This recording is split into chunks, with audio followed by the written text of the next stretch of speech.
Eco का जो तुम्हारा पेपर है वो इतने मार्क्स का आने वाला है। आ रहा है समझ में? है ना? नेशनल इनकम 10 नंबर का वेटेज रखता है। मनी एंड बैंकिंग 6 मार्क्स का। और टोटल 3 क्वेश्चन। 10 मार्क्स में 3 क्वेश्चन और 12 मार्क्स में इसमें 5 कवर किए। ठीक है ना? तो 3 क्वेश्चन एमसीक्यू के इसमें आएंगे। Determination of income and employment. Budget से 3 क्वेश्चन है। देखो सब में एक एक नंबर का वो एमसीक्यू वाला शामिल है। आ रहा है समझ में? लॉन्ग आंसर किस किस से आ रहे हैं ये देख लो बस। नेशनल इनकम से एक लॉन्ग आंसर आएगा तो आई थिंक वो प्रैक्टिकल आएगा एक। कोई ना कोई एक कैलकुलेशन वाला आएगा। Determination of income and employment में एक 6 नंबर का आएगा। है ना? डेवलपमेंट एक्सपीरियंस का 6 नंबर का आएगा। और 2 एमसीक्यूज इससे आएंगे। ठीक है। और ये current challenges facing the Indian economy, इससे एक 6 नंबर का लॉन्ग आंसर आएगा। समझ में आ रहा है? तो इसके हिसाब से ये देख लो कि कौन सा चैप्टर ज्यादा इंपॉर्टेंट है कौन सा कम इंपॉर्टेंट है। एमसीक्यू तो सब में आते ही है। उसका तो कुछ नहीं कह सकते।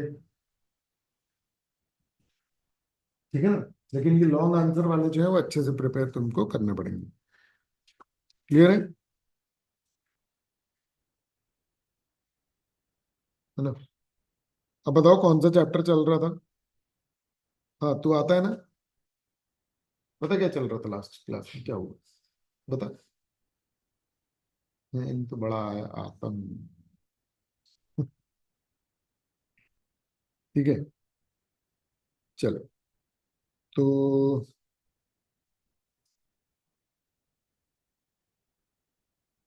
क्या डिस्कस कर ले बताओ।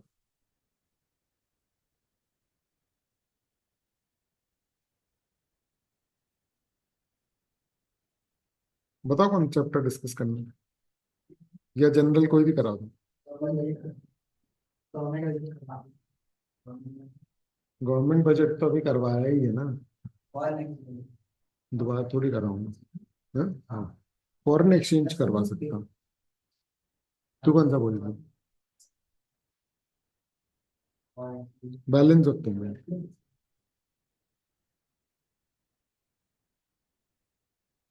बैलेंस ऑफ पेमेंट भी तो गवर्नमेंट बजट के बाद नहीं डिस्कस किया हमने। तो balance of payment foreign exchange का ही तो हिस्सा है। फॉरेन एक्सचेंज का ही तो थर्ड पार्ट है ना। ये चल रहा था क्या हमारा?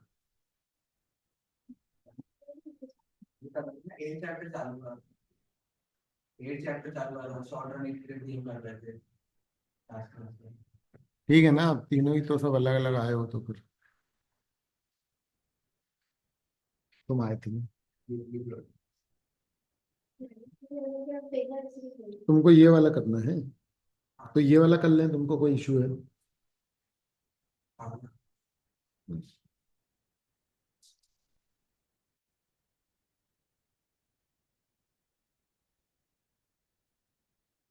चलो बैलेंस ऑफ पेमेंट क्या होता है?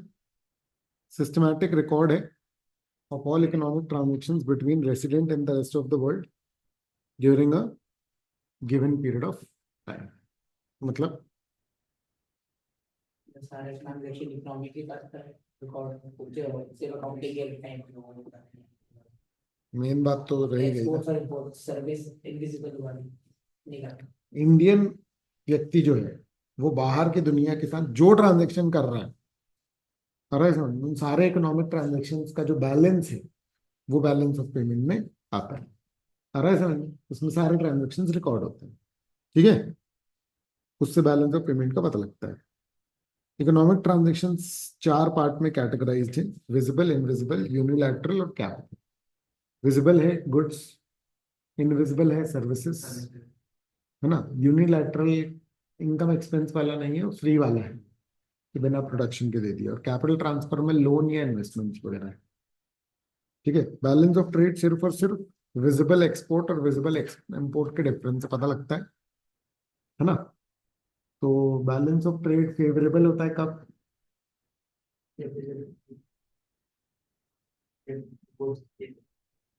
फेवरेबल तब होता है जब एक्सपोर्ट ज्यादा हो। अरे एक्सपोर्ट ज्यादा है तो बैलेंस ऑफ ट्रेड क्या है? फेवरेबल। ठीक है ना? और balance of trade word use होगा तो मतलब विजिबल आइटम की बात हो रही है, नहीं सिर्फ पहले वाले की बात हो रही है, बाकी तीनों की बात नहीं। करंट अकाउंट की जब बात करेंगे तो बात इन तीनों की हो रही है। आ रहा है समझ में?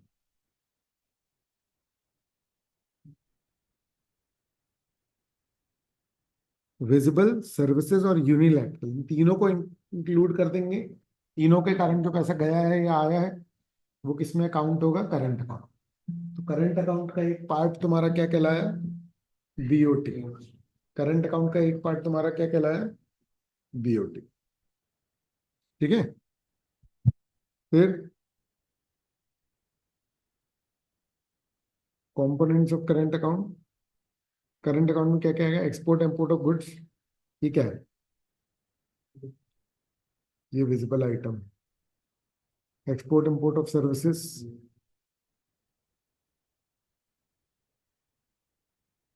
एक्सपोर्ट इंपोर्ट ऑफ गुड्स, ये है विजिबल आइटम। ठीक है। फिर यूनिलेटरल मतलब बता सकते हैं सर? वन साइडेड, गिफ्ट दे दिया, अच्छा। ऐसी मदद कर दी, समझ रहे वो। इनविजिबल आइटम्स क्या है? Import of services. Unilateral transfer to and from abroad क्या है? One sided. ऐसा पैसा देखो, ट्रेड करते हो तो क्या करते हो? गुड्स बेचे तो पैसे लोगे ना। यूनिलैटरल में गुड्स दे दिए, बस नहीं चाहिए पैसे, मदद कर दी तुम्हारी, आओ गिफ्ट दे दिया, ऐसा। Income receipts and payment to and from abroad. ठीक है। फिर क्या है? Capital account records all those transactions which cause a change in the asset and liability of resident of a country or its government। ठीक है, मतलब asset और liability में अगर चेंज आ जाएगा, लोन लिया दिया, समझ रहा है, कोई इन्वेस्टमेंट बाहर किया या बाहर वालों ने यहाँ किया इन्वेस्टमेंट, कोई लोन दिया, बाहर वालों से लिया, ये सब क्या होगा? कैपिटल अकाउंट वाले transaction. Components of capital account: borrowing, lending, investments to and from abroad, and change in foreign exchange reserve। हाँ। ये तीन किस में आते हैं? Capital account. आ रहा है ये समझ में? फिर क्या है? Autonomous items. Autonomous items refer to those economic, international economic transactions, है ना, which take place due to some economic motive such as profit maximization। Autonomous item जो लोग खुद से करते हैं, ठीक है ना। अकोमोडेटिंग आइटम्स जो हैं ये किए जाते हैं टू कवर द डेफिसिट और सरप्लस। जैसे तो ऑटोनॉमस मतलब अपने आप जो ट्रांजेक्शन हो रहे हैं, देश के लोग कुछ भी इंपोर्ट कर रहे हैं, एक्सपोर्ट कर रहे हैं, है ना। हमको लगा हमारा बिजनेस अच्छा है तो हम एक्सपोर्ट कर ले, हमको लग रहा है बाहर से कोई चीज मंगा ले, किसी ने गाड़ी मंगा ली, किसी ने कुछ मंगा लिया, इन सब के कारण क्या होता है? इम्बैलेंस क्रिएट होता है। आ रहा है समझ? तो उसके बाद सरकार जो है वो क्या करती है? वो हो सकता है कुछ लोन ले ले, समझ में रहेगा, या हो सकता है कि कुछ रिजर्व से यूज कर ले, समझ में आ रहा है। ये सब क्या कहलाते हैं? Accommodating item. क्योंकि बैलेंस ऑफ पेमेंट क्या करना होता है? देखो समझो, इंटरनेशनल जो ट्रेड चलता है ना, उसके लिए करेंसी यूज जरूर होती है, बट बेसिकली वो करेंसी नहीं होता। क्यों? हमारी करेंसी वहां नहीं चलनी, वहां की करेंसी यहाँ नहीं चलनी। तो एक्सपोर्ट इंपोर्ट ज्यादा हो जाएगा, तो जैसे इंपोर्ट ज्यादा कर लिया तो तुमको पेमेंट डॉलर में ज्यादा करनी है ना। तो इसके लिए तुमको क्या करना पड़ेगा फिर? बोरो करना पड़ेगा, क्योंकि वो हमारे रुपये नहीं मांग ले लेंगे। आ रहा है ये सुन? क्लियर है? तो डेफिसिट आया तो मतलब आउटफ्लो ज्यादा है, और सरप्लस आया तो इनफ्लो ज्यादा है। ये क्लियर है? ये सब नाम है, balance of visible trade, trade balance और बैलेंस ऑफ ट्रेड, ये सब एक ही को बोलते हैं। एक्सपोर्ट इंपोर्ट को ऑफ गुड्स को मर्केंटाइज ट्रांजेक्शन भी बोलते हैं, विजिबल ट्रेड भी बोलते हैं, ठीक है ना। और एक्सपोर्ट इंपोर्ट ऑफ सर्विसेज को इनविजिबल ट्रेड भी बोलते हैं। और यूनिलैटरल ट्रांसफर्स जो है उनको अनरिक्वेटेड अनरिक्वेटेड ट्रांसफर भी बोलते हैं। मतलब इसका कुछ वापस में नहीं आता, दे दिया या मिल गया, ठीक है। चलो, difference between balance of trade and current account balance क्या है, बताओ डिफरेंस। पहला क्वेश्चन, बैलेंस ऑफ ट्रेड में सिर्फ क्या आइटम ट्रीट होते हैं, विजिबल, और करंट अकाउंट में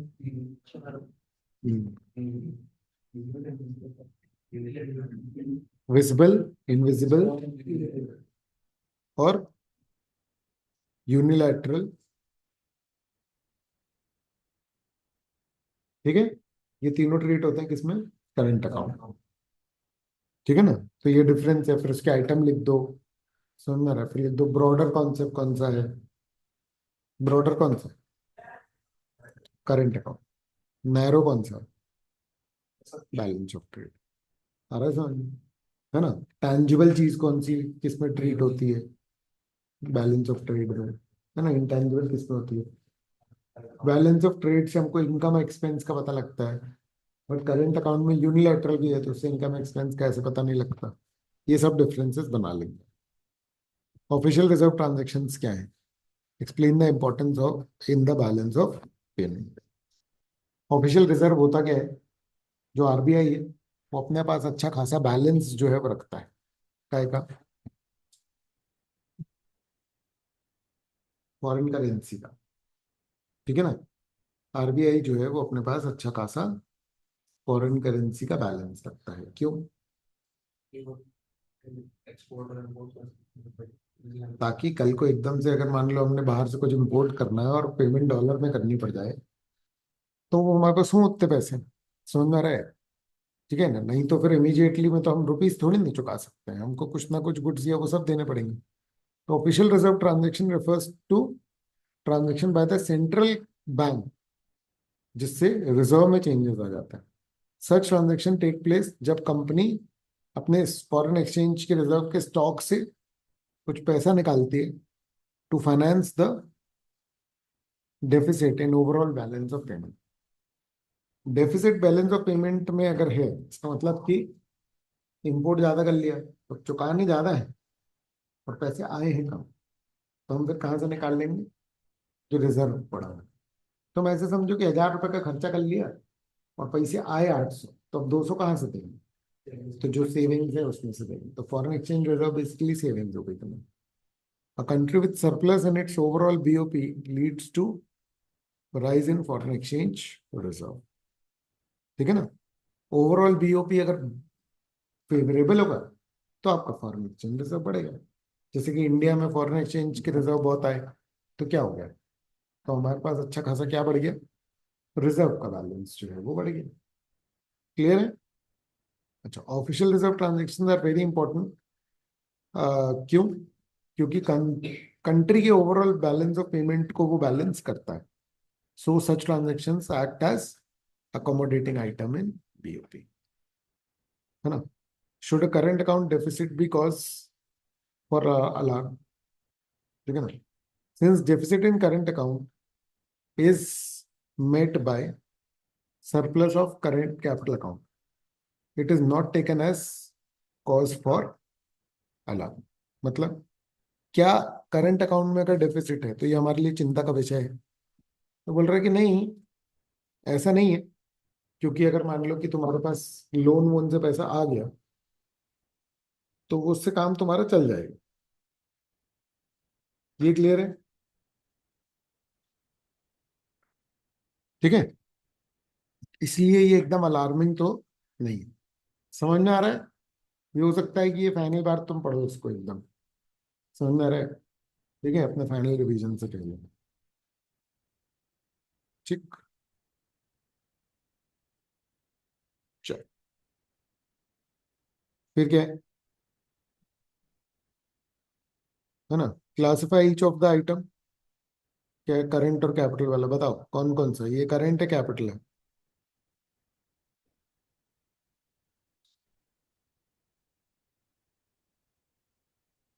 हम्म,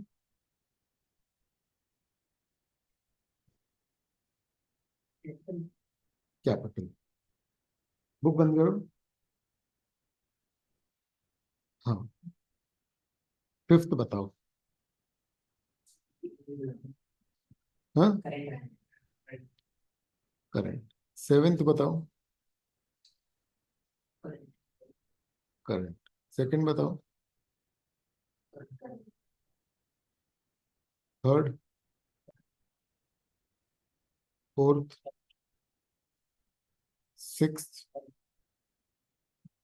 purchase of land in England, investment. ठीक है ना? तो वन, थ्री, फोर और सिक्स क्या है? कैपिटल। टू, फिफ्थ और सेवेंथ ये क्या है? करेंट।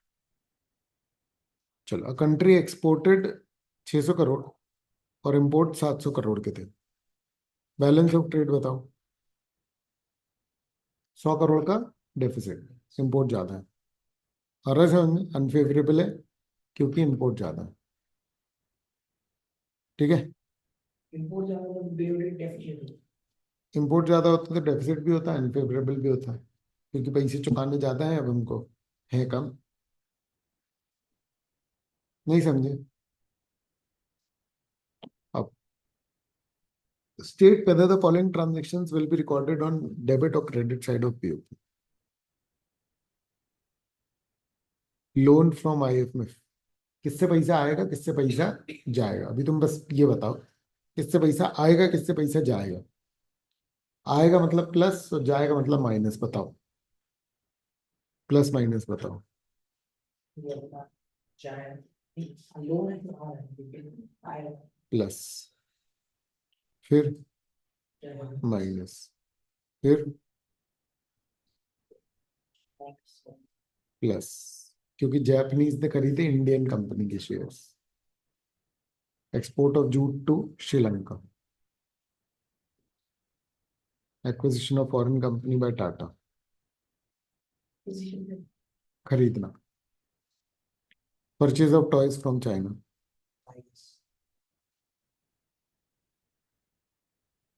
ठीक है।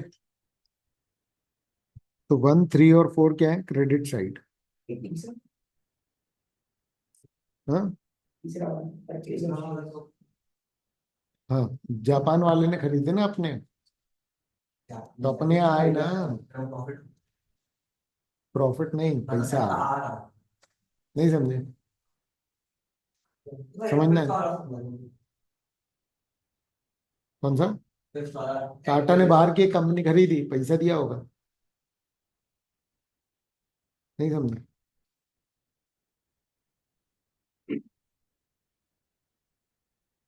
चलो, विजिबल और इनविजिबल बताओ। हम्म। इनविजिबल, फिर विजिबल, फिर इनविजिबल, फिर विजिबल।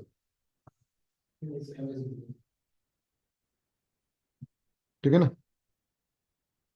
टू और फोर जो है विजिबल है, बाकी इनविजिबल है। ठीक है। चलो ये बताओ, are the following entered on the credit side और डेबिट साइड? है ना? और क्या बताओगे? इन द करंट अकाउंट और capital account, in the balance of payment. और रीजन भी देना, याद रखना, ये रीजन मत भूलना, नहीं तो मार्क्स पूरे कट जाते हैं। चलो, इन्वेस्टमेंट बताओ किस साइड आएगा और क्यों? ये सब आए हुए हैं, देखो, देख लो। क्रेडिट साइड में क्या क्या करना है credit side capital account item, क्यों? ये इन्वेस्टमेंट होगा दूसरे कंपनी के द्वारा इन्वेस्टमेंट होगा आपका कैपिटल ठीक है ना? चलो, फिर क्या है? Transfer of funds to relative abroad. Current account में डेबिट करंट अकाउंट का कौन सा आइटम है? Unilateral transfer. ठीक है। Import of machinery.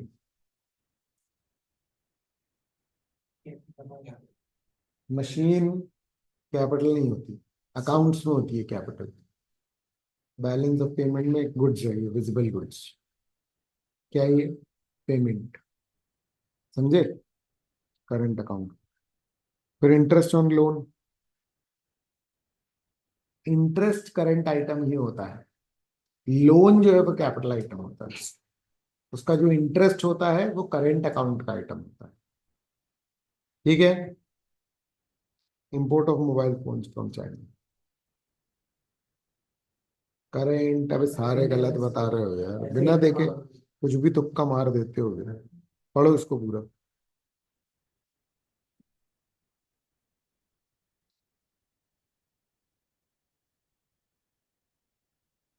पूरा पढ़ो, सब गलत बताए हो।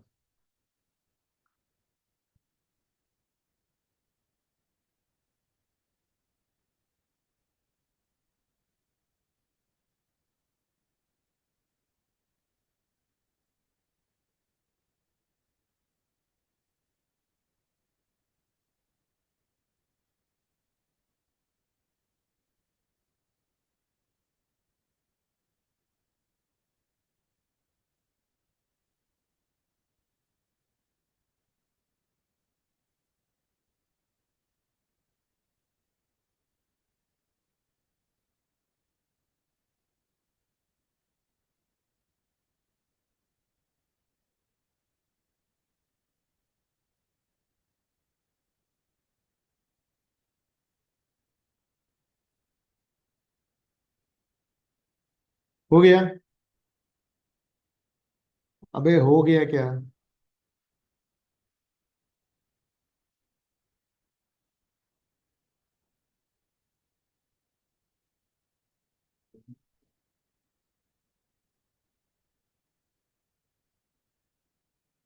हाँ, चलो distinguish between current account and capital account.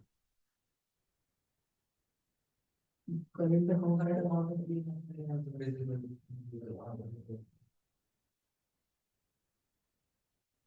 ठीक है, कैपिटल अकाउंट में बोरिंग, इन्वेस्टमेंट और फॉरेन एक्सचेंज रिजर्व्स जो होता है। हाँ, sale of machinery to abroad, बताओ काय में आएगा balance of payment? Current capital और किस साइड? करंट में credit side, hmm, machinery current में क्रेडिट साइड, मतलब मशीनरी बेच पॉइंट्स अपने में आ रहा है करंट में क्रेडिट क्रेडिट साइड। साइड। ठीक है, ये बताओ।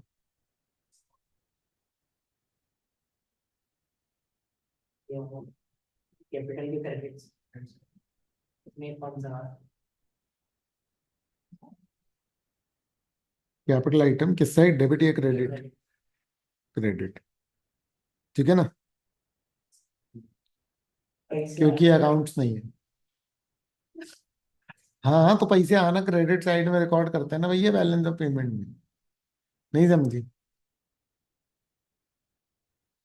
हाँ, बताओ।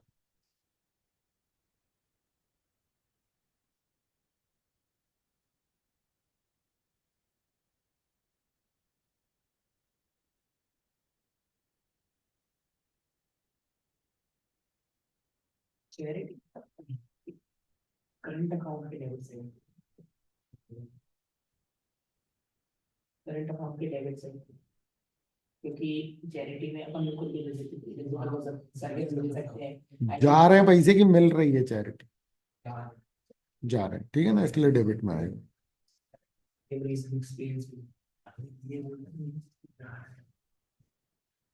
वो सही बोला है। ठीक है, तुम बोलो। हाँ,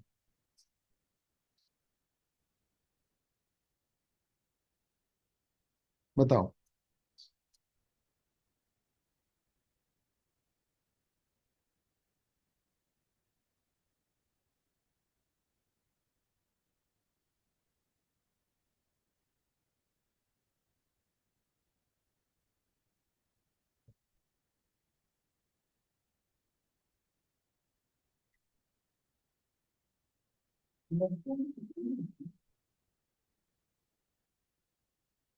क्या बोल रहे हो?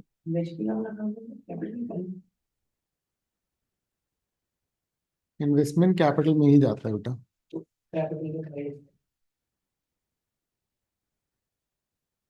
ठीक है, पैसा आ रहा है, फॉरेन वाले इंडिया में इन्वेस्ट कर रहे हैं तो पैसा आ रहा है। ठीक है ना। अब बताओ, इंडियन इन्वेस्टर्स ने बाहर में उधार दी, बताओ।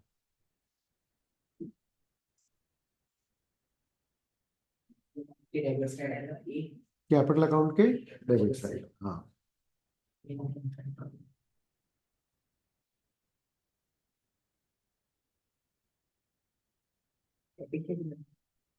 हाँ, क्योंकि फॉरेन एक्सचेंज रिजर्व कम हो रहा है, ये बाहर कंट्री को दे रहा है। क्या बोल रहे हो? रेट पे क्या फर्क पड़ेगा?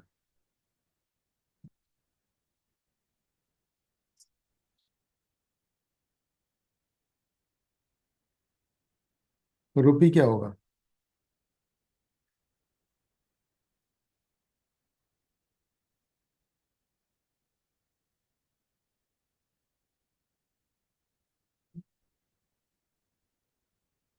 D value. ठीक है ना। Lending abroad increases demand for foreign exchange की डिमांड बढ़ जाएगी, तो रुपी डी वैल्यू हो जाएगा। चलो, government take measures to restrict autonomous import of gold. बताओ, explain the economic values desired to be achieve from this.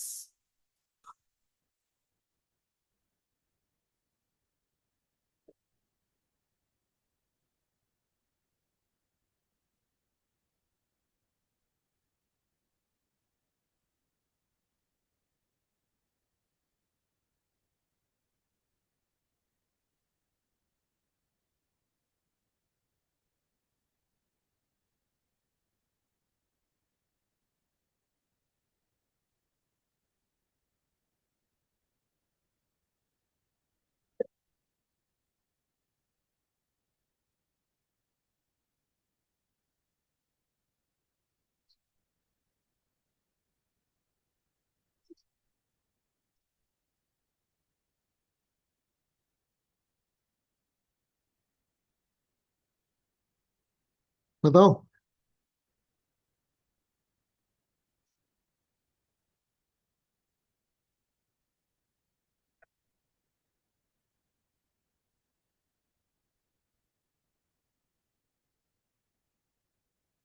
उनकी डिमांड बढ़ सकती है, ये सप्लाई कम होगी, तो डर नहीं है। अब मैंने उसके लिए डिमांड बढ़ गई है। इंपोर्ट रोकना है गोल्ड का, क्यों?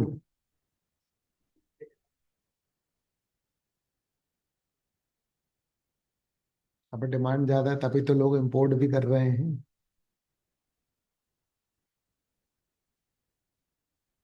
फॉरेन एक्सचेंज की डिमांड कम हो जाएगी तो इंडियन रुपी की वो वैल्यू उसमें तो इंक्रीज होगी। ऑटोनॉमस की प्रेजेंस नहीं है इसका। इंडिपेंडेंट खुद से लोग खरीद रहे, वो ऑटोनॉमस ट्रांजेक्शन। बिजनेसेस, लोग जो भी ट्रांजैक्शन कर रहे हैं वो सब क्या है? ऑटोनॉमस। आ रहा है ये समझ में? ठीक है ना।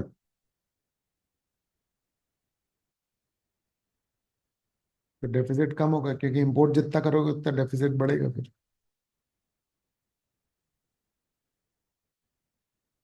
What will be the effect of the following on the balance of payment?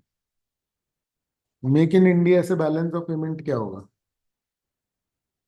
इससे अपना डेफिसिट कम हो जाएगा, फॉरेन एक्सचेंज की डिमांड कम हो जाएगी, तो डिक्लेयर हो जाएगा ना डेफिसिट, क्योंकि अपन लोग बाहर से इम्पोर्ट नहीं करा रहा है। हम्म। अपन ने इम्पोर्ट नहीं करा रहा, सिर्फ इंडिया कर रहे हैं, तो फॉरेन एक्सचेंज की डिमांड कम हो जाएगी और डेफिसिट हाँ। डिक्लेयर हो जाएगा। हाँ, ठीक है। इंपोर्ट ऑफ पल्सेस से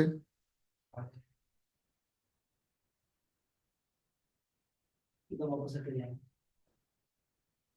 ठीक है। ये बताओ।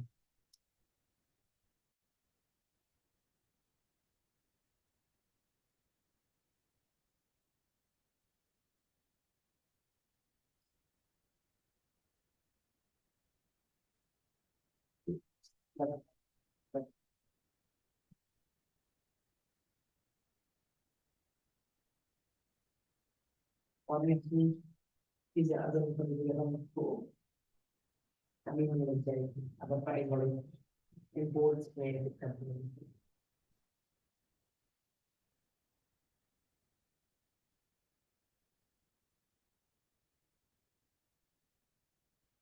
तो इम्पोर्ट कम हो जाएगा ना, बैलेंस ऑफ पेमेंट क्या होगा, बेटर होगा।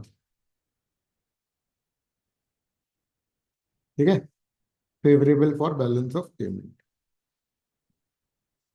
डेफिसिट और डिसइक्विलिब्रियम इन बीओपी में occur due to autonomous transactions और ड्यू टू अकोमोडेटिंग ट्रांजेक्शन। बताओ, डेफिसिट क्यों होता है? डेफिसिट ऑटोनोमस के कारण ही होता है, और फिर ऑटोनोमस किए जाते हैं उसको ठीक करने के लिए। आ रहा है समझ में? अरे अकोमोडेटिंग ट्रांजैक्शंस जो डेलिबरेटली करने पड़ते हैं ना भाई, तुमने इंपोर्ट ज्यादा कर लिया तो फॉरेन करेंसी चुकाओगे कैसे, है ही नहीं ना, तो लोन लेना पड़ेगा। नहीं आया समझ में?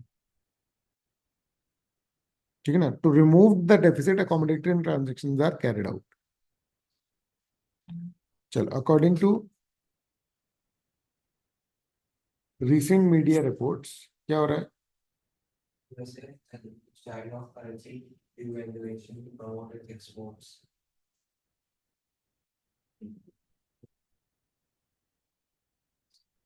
हम्म, देखो कि चाइना ने करेंसी डिवैल्यू कर दी, ये बोल रहे हैं ये लोग। कम कर दी तो फिर सर ज्यादा लोग खरीद पाएंगे कम प्राइस में ज्यादा एक्सपोर्ट हो पाएगा इसलिए कहाँ से एक्सपोर्ट होगा, कहाँ, ये भी तो बताओ। चाइना। हम्म, कैसे बोल रहा, पूरा सेंटेंस कंप्लीट करो ना। कौन किसको बेचेगा ये बताओ ना, ऐसे थोड़ी कि रैंडम वर्ड फेंक दोगे और अज्यूम कर लेते हो।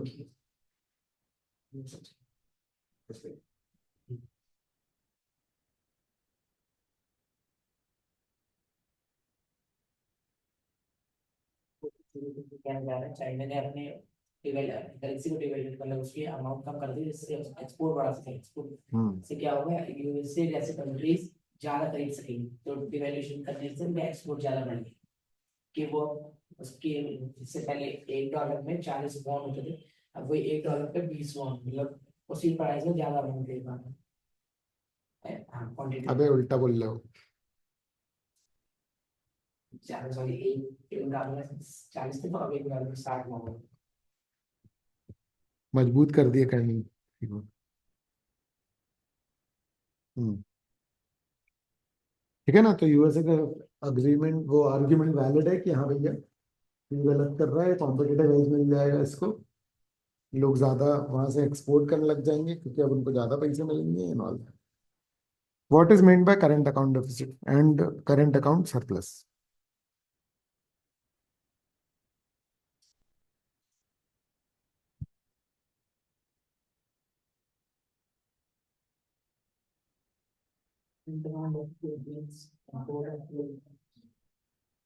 जो तीन आइटम होते हैं ना बेसिक, कौन कौन से?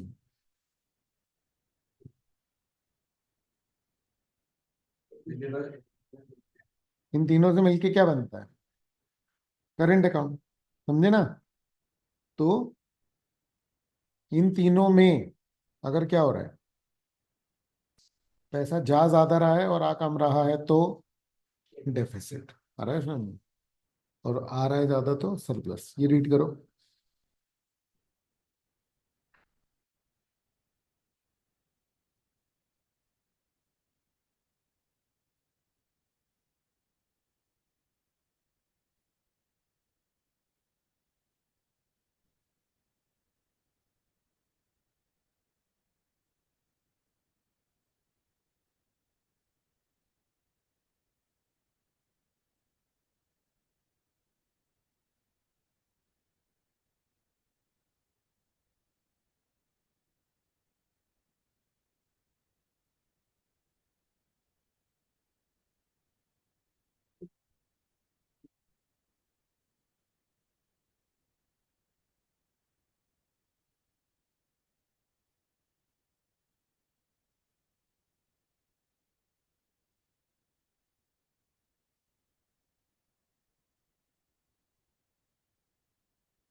हम्म।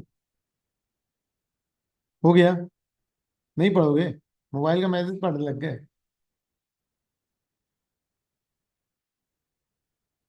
नहीं देखते हैं ना जब क्लास चल रही होती है तो। क्या बोल रहा है?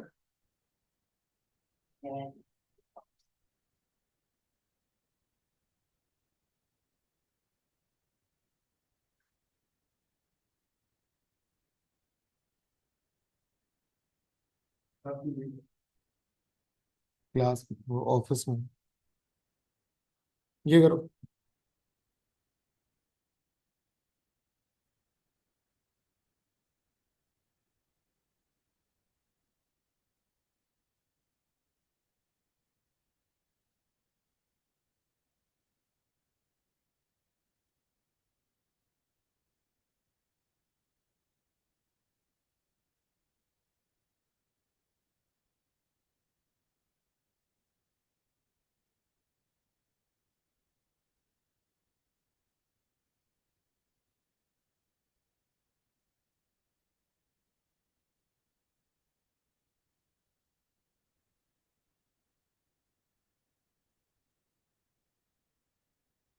Advanced surface देख लिए क्या कैसे निकाले अपने आप से? to import or export minus तुम कौन हो? तुम ऑडियंस हो? हैं? कौन बताएगा आंसर किसी भी बात का? है? गूंगी हो अभी थोड़ी देर की है?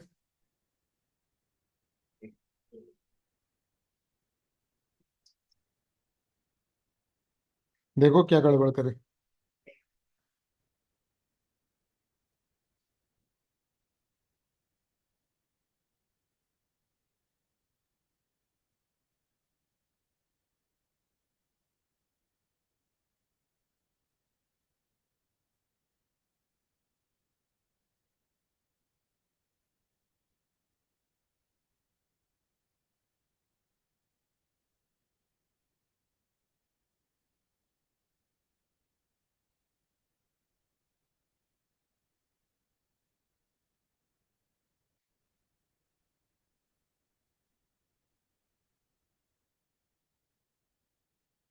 हुआ?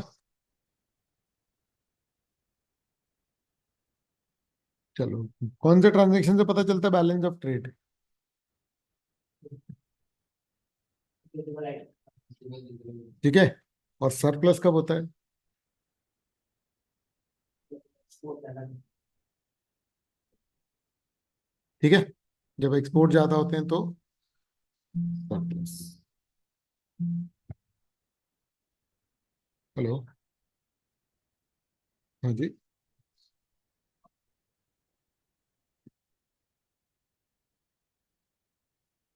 कौन बोल रहा हो?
हाँ।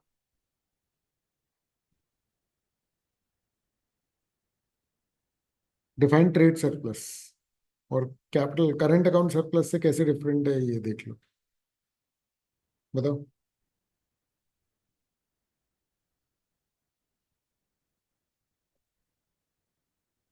बोलो। अरे अब भी तो किया। विजिबल आइटम्स जो है उससे ट्रेड सरप्लस वो आता है एक्सपोर्ट माइनस इंपोर्ट का। यही तो क्वेश्चन है सेम। करंट अकाउंट सरप्लस से कैसे डिफरेंट है? करंट अकाउंट में तीन आइटम आते हैं। बीओटी मतलब विजिबल आइटम, फिर इनविजिबल, फिर यूनिलैटरल। क्या कर रहे हो? A country with trade deficit cannot have current account surplus in its balance of payment. Do you agree? Discuss with reason. बताओ।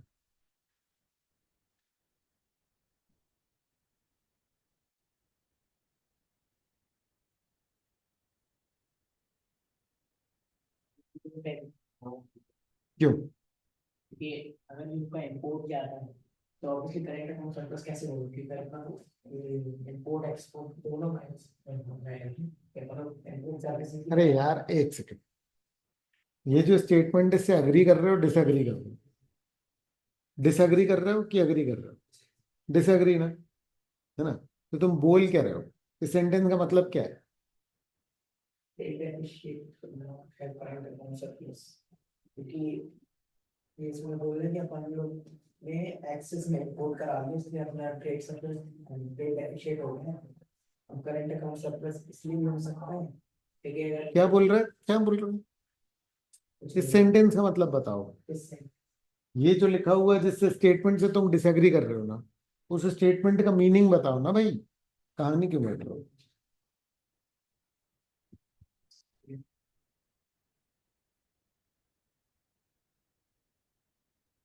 कौन से स्टेटमेंट से डिसएग्री हो रहे हो, क्या बात गलत लग रही है वो बताओ।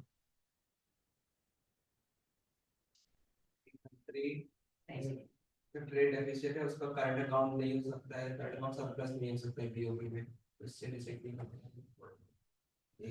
हम्म।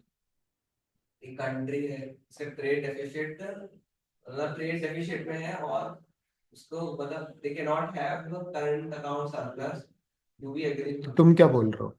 हिंदी बता दो। नहीं नहीं, मतलब तुम अग्री कर रहे हो डिसएग्री कर रहे हो?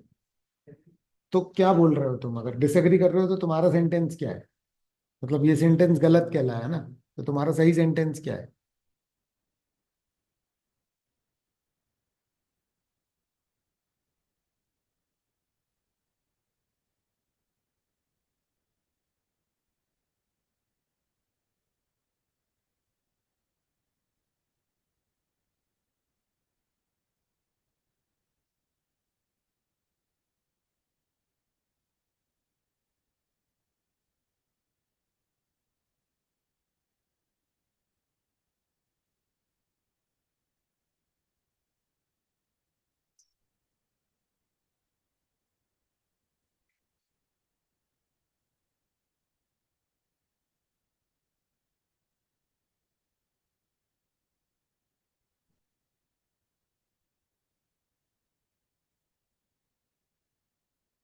मतलब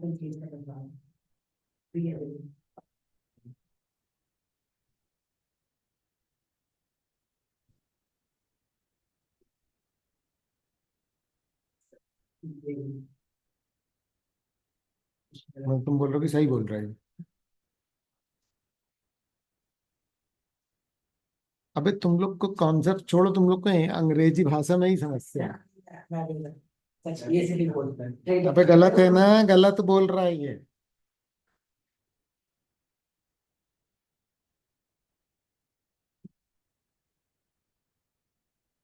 अरे ट्रेड में अगर डेफिसिट है तो दूसरे आइटम के कारण वो सरप्लस में आ सकता है। ट्रेड डेफिसिट का मतलब कि एक्सपोर्ट कम है, इंपोर्ट ज्यादा है।